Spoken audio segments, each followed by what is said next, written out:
Hello, welcome to Project 3. Units 11 and 12 are really going to be devoted to Project 3 and working through this.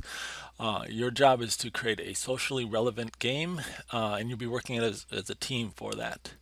The project is broken up into four parts here, and we'll go over each part. And here, each part has a different deadline as we go through. So, um, we want you to be looking at serious games or a socially relevant game, not a game just for entertainment. It certainly can be entertaining, but would have some other aspect of it. So I have some links in here to some other resources for these sorts of games. Everything from citizen science games, where there's games to look at different protein models, to That Dragon Cancer, which is a game created by a game designer whose child was dying of cancer and walks you through the grief and process of that game. It's well known and won a number of awards. Um, so these resources are just to give you some ideas. Again, in our class, you want to limit things and the scope of us to some of the game you can do as a small group. But again, often students just need some sort of ideas of what kind of games out there. So these sort of resources for you to look through and just kind of help you brainstorm on a game. So, okay. So the first thing you need to do is create a game plan in a team. So you'll click on this worksheet.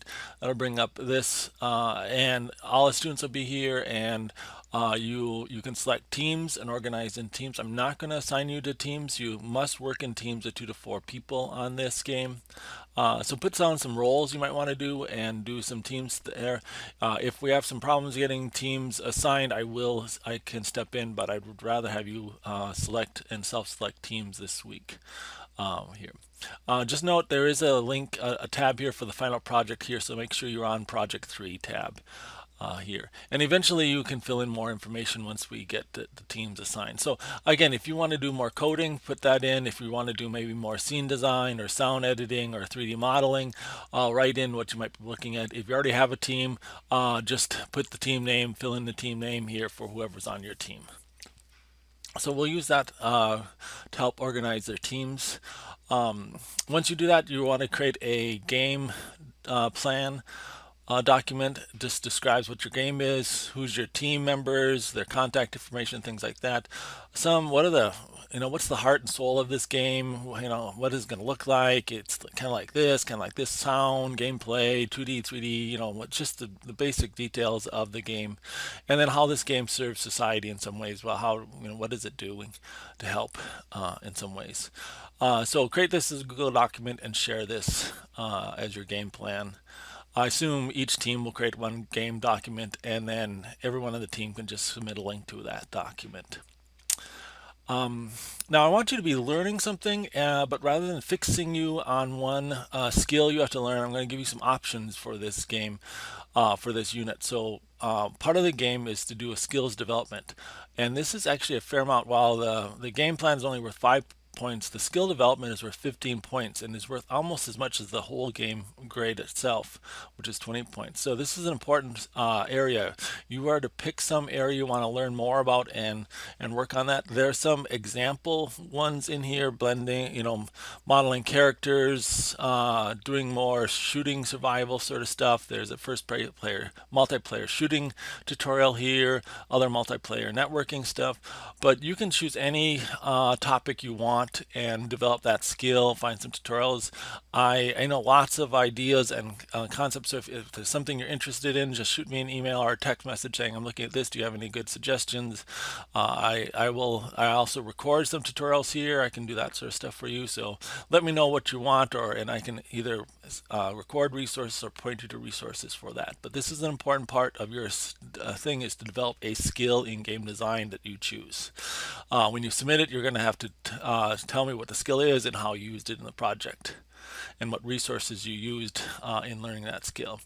Often it's fine if you can find one good tutorial or 2 good tutorials or something like that. That's all you need, and then apply it to your project somehow. It has to be a skill that you apply in this project.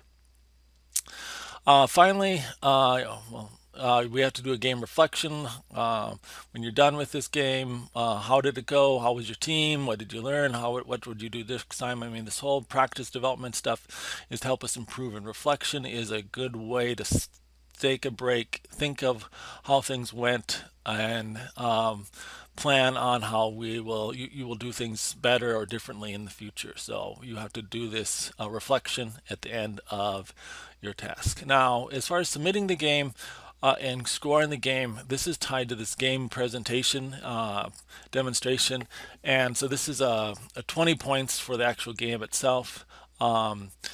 And we'll let you do demonstrations using Zoom here, and I'll post the Zoom link again here soon. Now, as far as how I will score games, if you go to this rubric, you can see the game scoring rubric. Let me bring this up. So, did you hit the requirements? There's not, here, there's not a whole lot other than socially relevant games. Creativity, aesthetics, gameplay, organization are how I'm going to be scoring this game. So you can kind of look through that and see how the game's gonna be scored. So, but again, that's the final thing you will submit is that working game, and you'll demonstrate it and submit a link to it. What I assume what would be a good way to do it is if someone in the team zipped it up and put it into a Google Drive folder, and then or pushed it up on GitHub, and then posted the link here. I just need one link from each team, and then member submitted. And also for the presentation, I don't need the whole team there if that doesn't work. I just need someone from the team to demonstrate that. So that's this project. Hopefully it lets you learn something new about game design. You've got to work in a team and hopefully create an interesting socially relevant game. Good luck.